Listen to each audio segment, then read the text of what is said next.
Good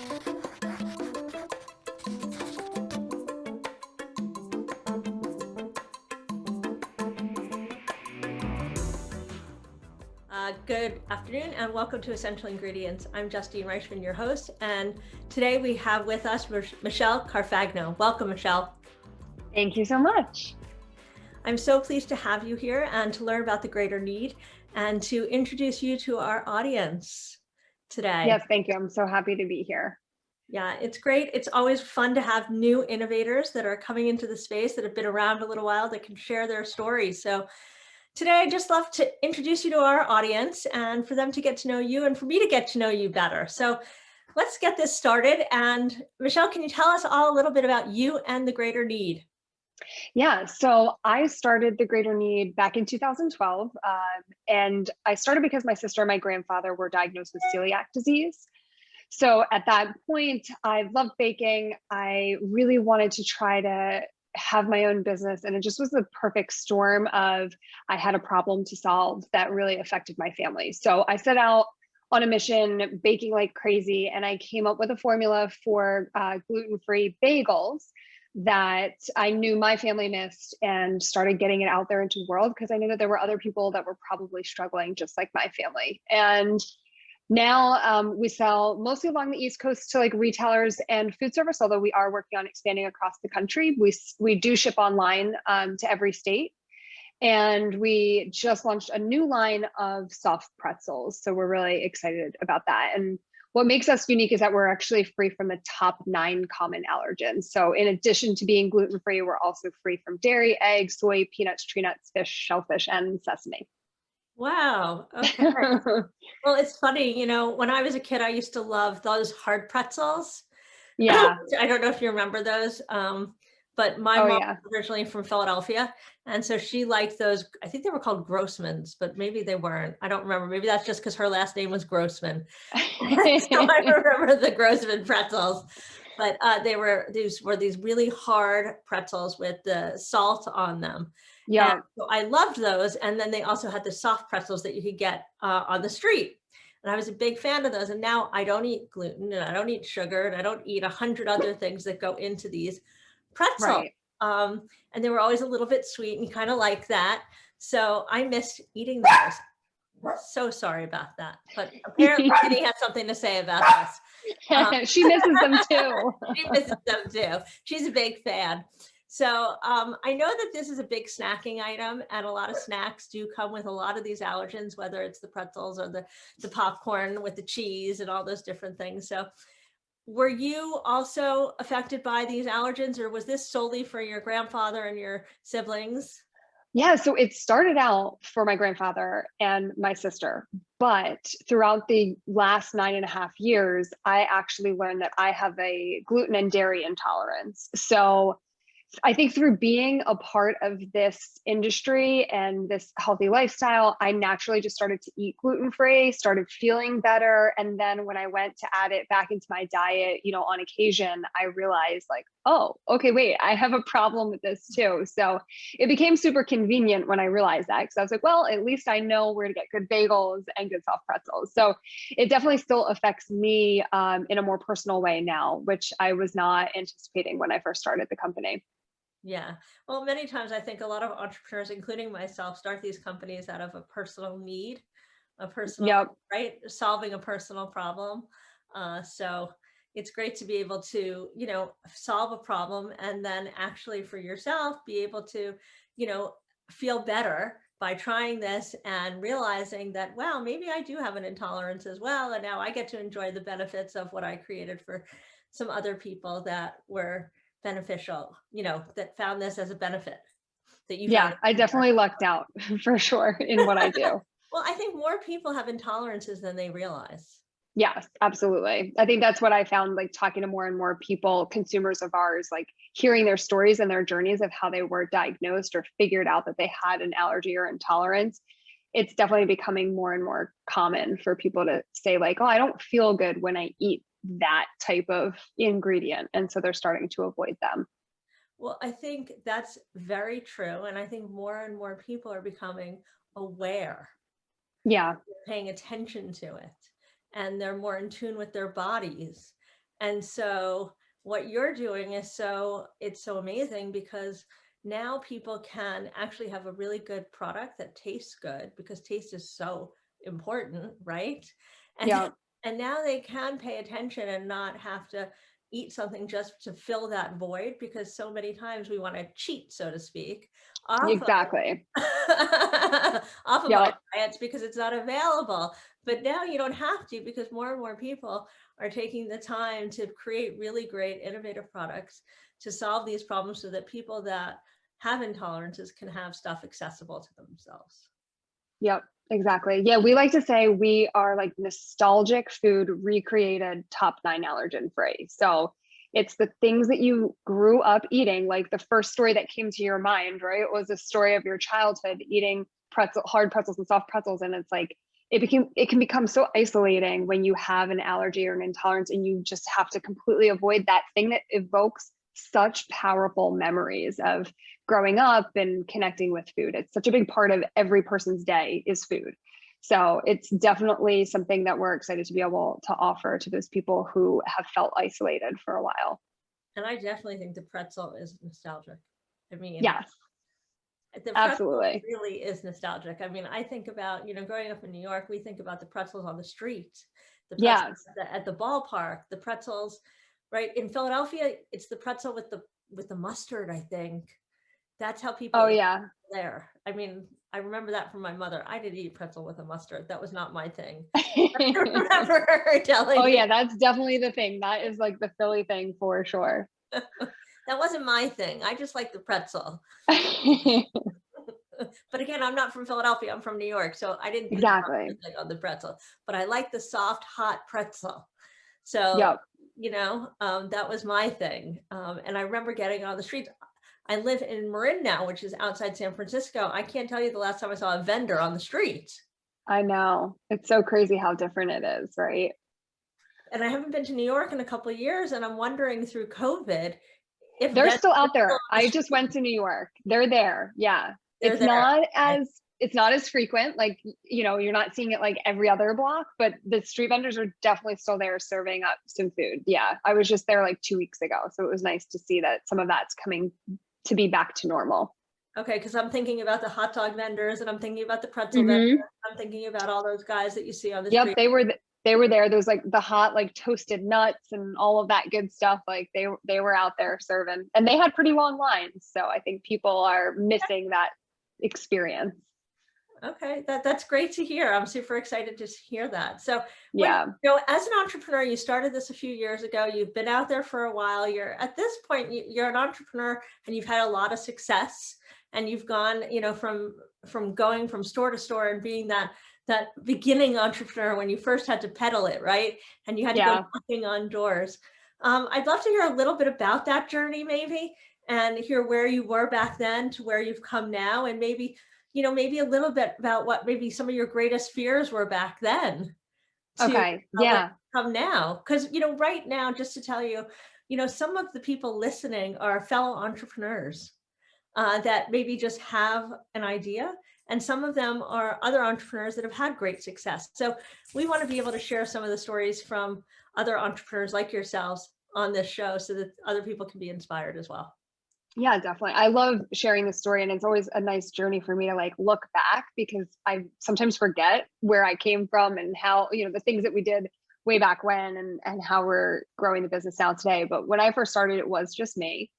And I hired my first employee maybe 6 months in. And at that time, we were just making bagels. We hand rolled bagels. So it was like Monday, we hand rolled the bagels. Tuesday, we went out into the streets of Philly and we started to try to find bagel shops to sell them to.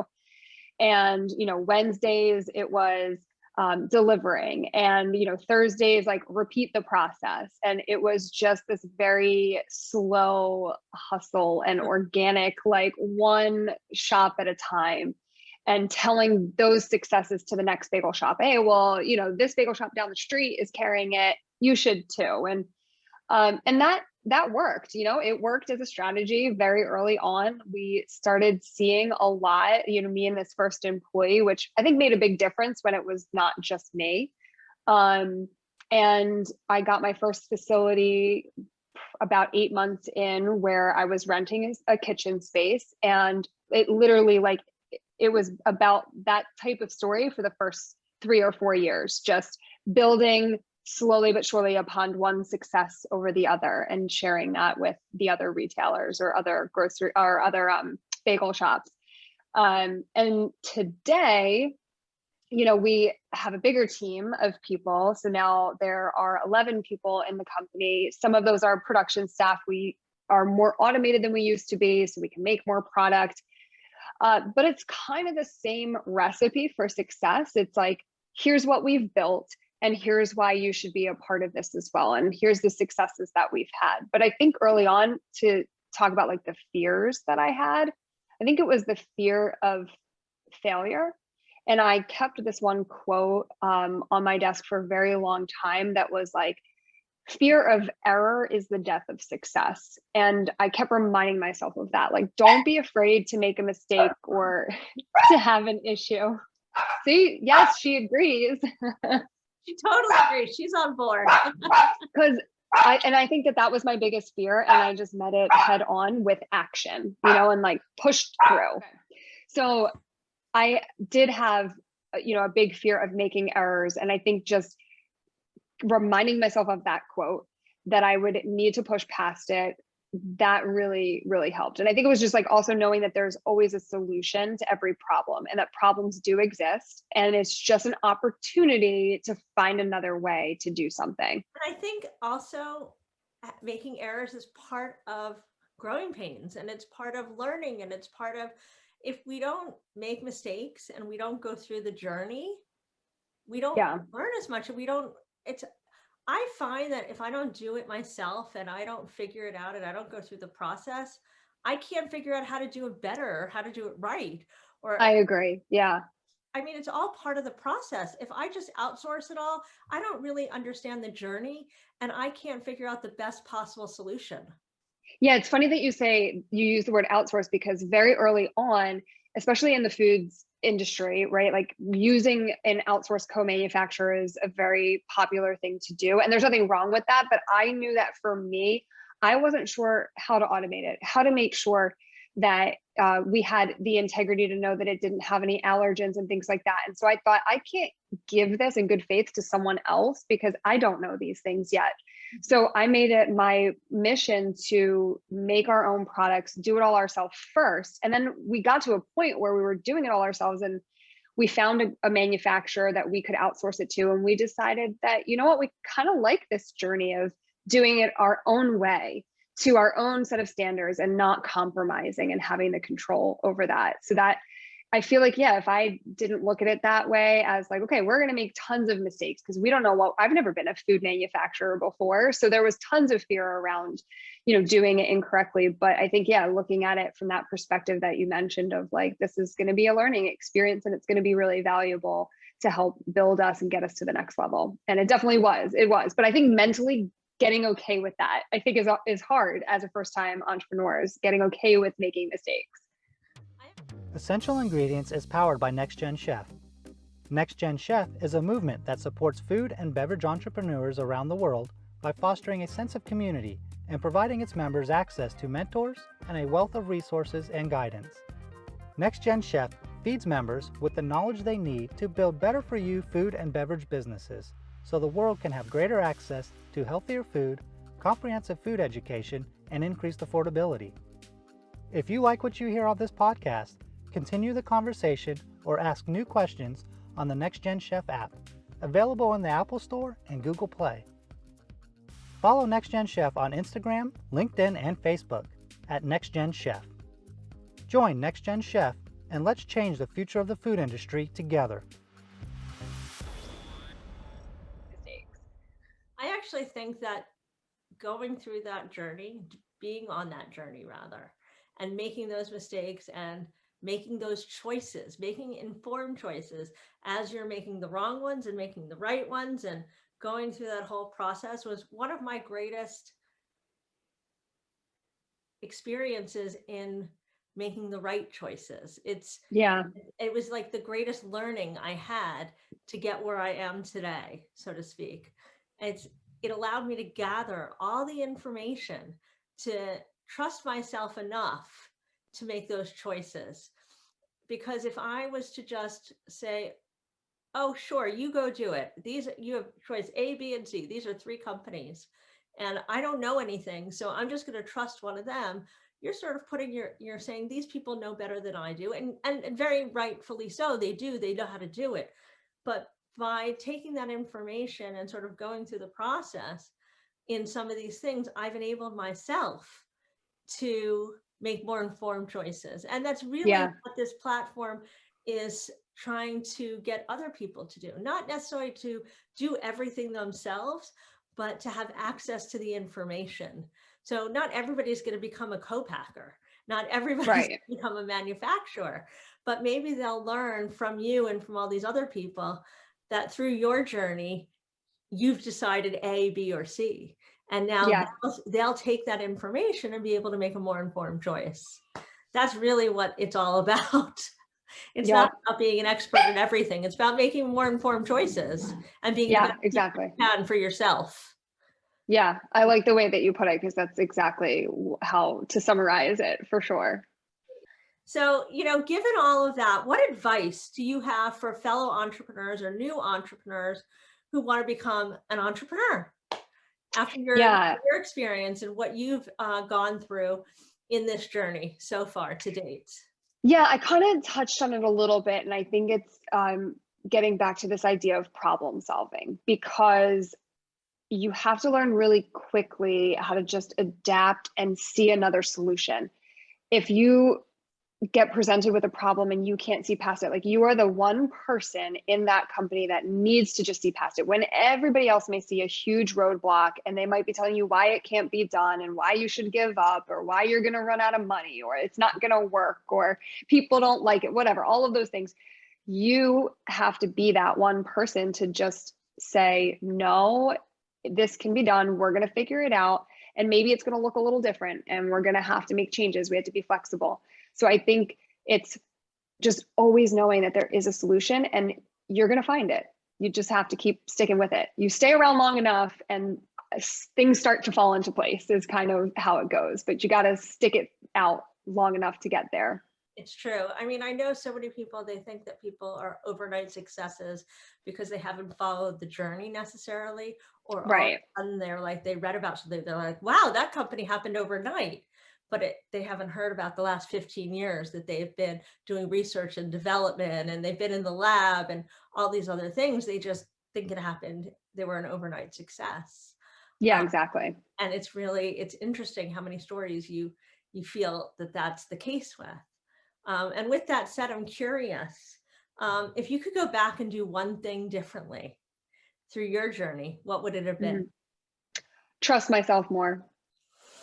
Yeah, it took me a long time to trust myself, and I made a lot of stuff. My journey's been sort of more of a zigzag than I think it needed to be. If I would have just trusted myself that I do know what I'm doing, even when I don't know everything, that I have a good, gut sense, and that I can be confident, and it's okay if I don't know everything, but I can trust myself enough to get to the right decision quicker. I think a lot of things just come back to me not trusting myself enough and giving myself credit for what I've built too, and knowing that, like, just because somebody has more years than me or has a degree or appears, to be so much smarter, that still doesn't mean that I don't know the answers either.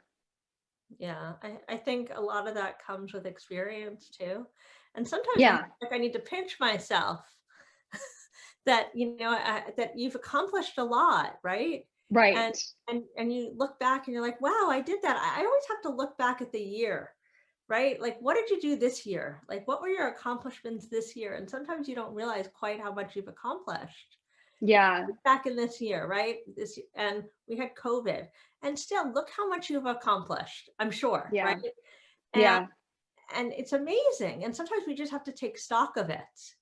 And I think we're always so busy, like moving on to the next thing, just to reflect back and give yourself credit for what you've done. And there's always more to do. There's always more, you know, success that you want, but giving yourself credit and a pat on the back sometimes. I think, you know, I was somebody that always lacked confidence in like, could I really do it? It took me longer to take the leap of faith because I just didn't have faith in myself. And I think, you know, that's one thing, if I could tell the younger Michelle, like, just trust yourself, like you can do this, you're going to get there, and just believe in yourself. Yeah. And how do you define success for yourself? Well, it definitely used to be way different than it is now. I think now I look at success as any forward progress, like learning from your mistakes and just growing from that. And whether that is personally, you know, I don't tie all success to revenue anymore, because it's a really dangerous game that you can get into. And we were like, I was super revenue driven. There's more than just revenue that makes a business successful. And there's still like the bottom line and the profitability and what are your gross margins. There's so much more that goes into it. And it's a really vicious cycle if all you focus on is revenue. But I wanted that like sexy revenue number that I had in my head, right? Like, this company got to this amount within 5 years, I'm going to do that too. And then you just become short-sighted at all the other things that are important in building success. So I would say all those little pieces, achieving every single one of those, hiring, you know, more employees and finding the right people, getting more machinery, all of that to me is those little building blocks of success. And so I'm starting to give myself, my team, and my company more credit for being successful. Like, sometimes it's a hard thing for me to say, like, we are successful, because you just feel like, you know, success is only maybe revenue or profitability driven, but it's just so much more than that. What shifted for you that shifted your definition of success? I think when I got to that point where I felt like I should be in a certain spot and I wasn't there, and I had a really hard time, like a good solid couple months of just being really down about that. And like, maybe I don't know what I'm doing. And just all this self-doubt started to creep in. And I had to take a hard look at like, maybe my definition of success was wrong. And I'm hearing other people telling me that, wow, look at what you've accomplished from this. You know, your first order was 3 bagels. Like, that was it. That's all he wanted was 3 bagels. And now, you know, we're selling hundreds of thousands of bagels. And it's like, why can't I take a minute to see that? And so I think, so it was probably a couple years ago only, like maybe just right before COVID, that I started to really turn the corner. And I'm glad that I did, because COVID was certainly a humbling experience for every business owner, you know, and I think you do have to find ways to find the definition of success more than just dollars in your pocket. And so that's been helpful for sure. But it took me getting down, you know, pretty down about everything to really see that there was another way to look at stuff.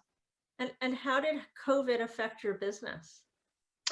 You know, I can't complain. It definitely stunted our growth, but it didn't take us too far backwards. So we had, you know, we were on track to grow by 20% year over year. That's kind of been our rate.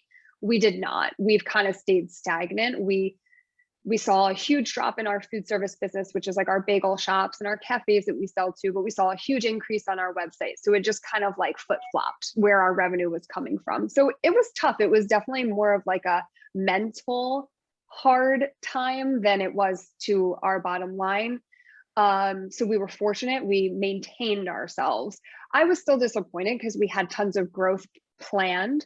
But out of COVID came a brand new product. We came up with the soft pretzels during COVID. And I don't know that I would have done that if I didn't have the time during COVID, because I had a lot of time on my hands working from home. And so I was like, okay, I'm either going to like crawl up into a ball and cry about everything that's going on and all the uncertainty.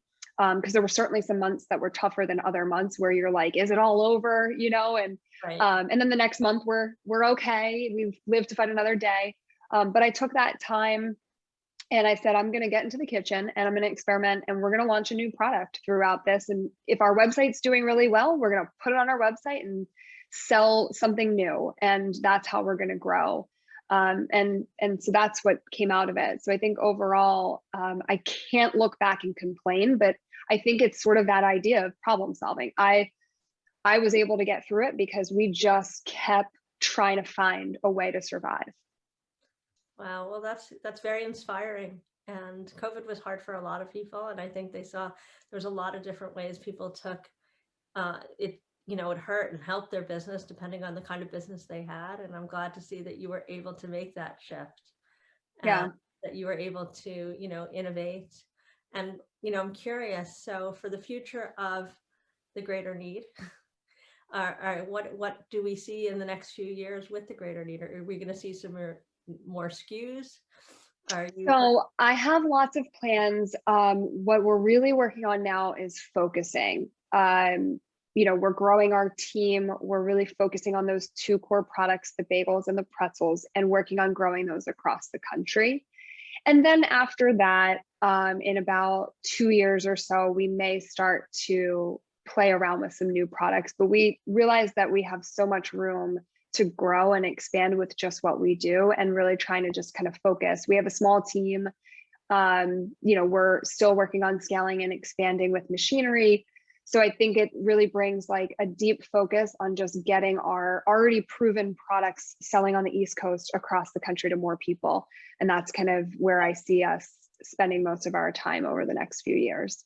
Well, and will you be expanding to the West Coast? Absolutely. That is on the list. It is in the works as we speak. Not forget about us out here. Yes, definitely not. No, we realize we've got to start to get our product out there in a bigger way. And I finally feel confident enough in ourselves and our brand and our products to do that in a bigger way than we did before.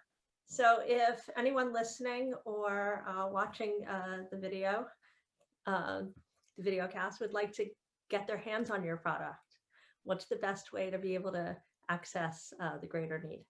So the best way is to go to our website, which is the Greater Knead, and Knead is of course a pun, because I love a good pun, and that is KNEAD.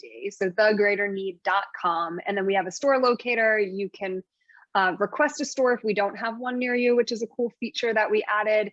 And then you can also get products shipped directly to your door on the website as well. Okay, so people that are out here on the West Coast, Midwest, elsewhere in the world, or in the continental US, that want to get product and they don't have a store near them can get it on your website?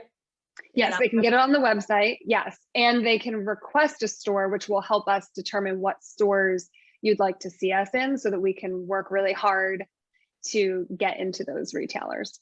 Wonderful. Okay, great. So I want to thank you so much for joining me today here on Essential Ingredients. And yes, thank you for having me. Yeah, I'm so pleased to be able to share your story and with our audience here on Essential Ingredients. And it was so great to get to learn more about the Greater Knead and learn about your, what's going on with you, and excited to see what you have coming down the pipeline. So thank you so much for joining me. Thank you, Justine. I appreciate it. And if they want to find you, it's at thegreaterknead.com. Yep. Okay, wonderful. And can they follow you on Instagram and anywhere else on social? Yeah, on Instagram, we're at Gluten-Free Bagel, and Facebook, it's the Greater Knead as well. Wonderful. Well, thanks again. And I want to thank my guests for listening and tuning in. And as always, we're on Spotify and podcast and iTunes. And again, we're powered by Next Gen Chef. So thanks again for joining in. To find out more about this episode of Essential Ingredients and access show notes, check out Next Gen Chef and choose podcast in the menu bar. If you like this episode, head to iTunes or Next Gen Chef's YouTube channel to subscribe. Learn more about Next Gen Chef, the platform that powers this podcast, by checking out our website, or visit us on Instagram, Facebook, and LinkedIn at Next Gen Chef. You can also check out my Instagram at Justine_Reichman. If you have thoughts about this episode or future episode ideas, leave us a comment at Next Gen Chef's YouTube channel or drop an email at team@nextgenchef.com. Thanks for joining us.